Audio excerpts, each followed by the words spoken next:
Hey guys, in today's spot we're going to be having a look at the brand new Playmates toys, Tales of the Teenage Mutant Ninja Turtles. This is Super Shredder.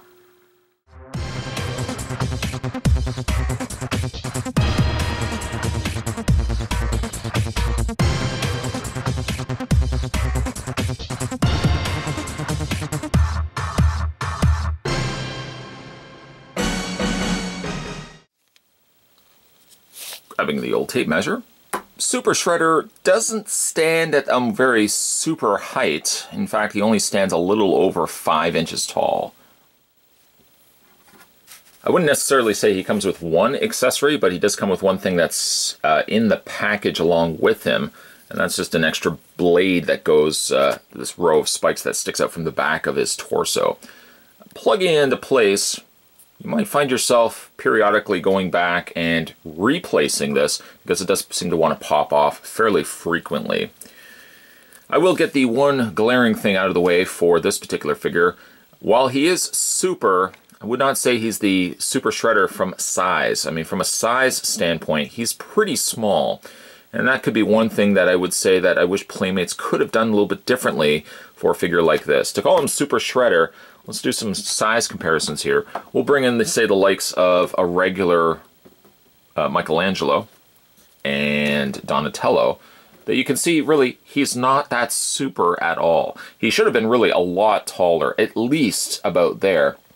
But Playmates, unfortunately, just the way that they release their single-carded figures, they tend to be roughly about the same height. It's not 100% true, because there are some considerably taller figures even falling within the scope of single-carded figure releases. Super Shredder should at least have fallen into the taller scope of figures, and not necessarily to this size. He is really quite small compared to the other two turtles. Moving those out of the way. Where he does lack, however, in his size, I think he still delivers pretty good on his sculpt and overall presentation. He doesn't have not nearly the paint that one would expect to see from Super Shredder, kind of based on how he appears in the show. But still, he's not bad. He does have at least a little bit of the way of the paint. First things first, let's have a look at his head sculpt, which is not really quite even a head sculpt, as it is just, well, it's a sculpted in face, and there are a few little details around the mouth area where a mouth would exist. The only thing that's painted on this particular figure is the glowing eyes and then the black outlining around the eyes. I do have to give them at least credit that they outlined the eyes rather than just painting them blue and calling it a day. He does deliver at least in a fair bit of color, a color right around the chest area where he's got some silver and he's got the blue glowing in the middle of his chest. He's got a little bit of, just a little bit of a gray, a little bit of pink that has been painted on the arms just to give it a little extra something so that it's not all this one sort of cream-colored plastic that they use for pretty much most of the figure, not counting his pants and stuff like that. So you get a little bit going here. That's a little bit of a nice touch. And then, of course, he's got his protruding spikes, some of which, unfortunately, have not been painted, some of which have been painted in the silver. And you've got the silver in the blades of his fingers, which you could probably see are extremely soft on both sides. One thing I wish that this figure kind of did have a little bit more of is consistency with coloring.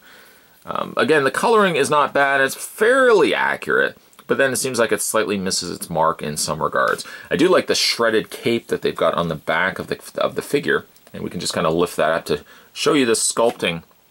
I do like those little bumps and stuff that they've got all over the shoulders, the arms, the torso, and that spike does a pretty good job of sticking itself through the cape without being intrusive or kind of getting in the way. But you will maybe find yourself kind of putting this back in from time to time. It does seem to want to pop off a little bit when I was playing with the figure earlier. Sculpting on his feet, it's not too bad. Very minimal amounts of paint. Really minimal amounts of paint on the figure, but yet still delivers a pretty colorful looking Super Shredder. Unfortunately, about the only thing I would say is one of the detriments to the figure above and beyond its size is I wish he did have a little bit better posability. He does, at least to its credit, he does get things such as universal joints in the arms. this could have easily been just changed to a swivel where you just move the arm back and forth, but luckily they at least give you the option where you can hinge the arm outward.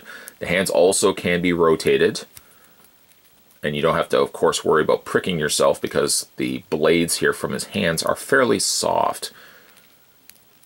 Of course, he does have the head, the ball joint, not quite even a ball joint. It does move back and forth. It doesn't look like it hinges up and down, and like more upon closer inspection, it does look like it's just a straight swivel. By the way, as well, when you move these, the head does move pretty easily. I do find, though, that this part here, I'm going to have to, I don't know, heat up or something, that it's a little on the bent side. And that really should have been sticking up just a little bit more.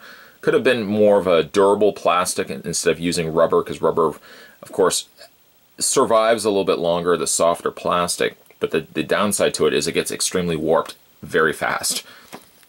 When it gets to his waist does have the waist swivel. Now, here's one interesting thing about the legs. I thought the legs hinged outward, and the more I'm looking at it, it looks like they're just simply pegged in place. But it does look like it wants to be a ball joint, but it simply is not. It hinges outward, but I think it only hinges outward by the way it's been pegged into the socket. So really, his legs only hinge forward, back. He does have at least a bend at the knee, and he has absolutely zero articulation in the ankle. Not that you would need Super Shredder to have ankle articulation, but I think at the very least, he should have at least had ball joints in the legs, as opposed to just relying on straight swivels. Even if the legs can go forward and back, they really can't do by too much, though. That's about all you can really get forward and back on the legs. So it's a little sacrificed, unfortunately. A ball joint, I think, certainly could have gone a long way on this figure.